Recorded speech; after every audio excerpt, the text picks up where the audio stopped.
diliminde.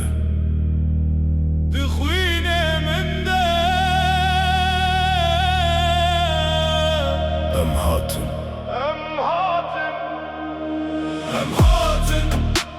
em hatin, bu velate xwahatin, jiçiya heta dil, bi evine hatin. Zeytun dibêje, vegerin, axafrîne min, em ji tere hatin.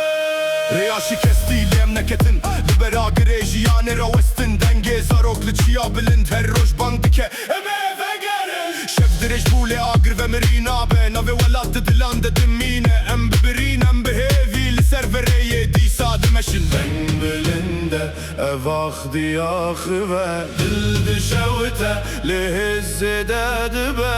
Hergah her dem em li ser sozê veger nave, nav xwîn û rojê. Em hatin, bu welatê xwahatin, ji çiya heta dil, bi evînê hatin. Zeytun dibêje, vegerin, axafrînê min, em ji tere hatin. Zeytun şahide axşî dizane, kîjî welatê xwe her dem diparêze. Heval bi heval li nav bayê, deng dide rojê hêvînayê şikandin. Tu di dilê min, tu di stranê min, tu di nav xwîn û di nav canê min. Her ku biçim navê te heye. Afrîn tu ronahîya rêya minî. Ah welat, tu di dilê minî. Strana te di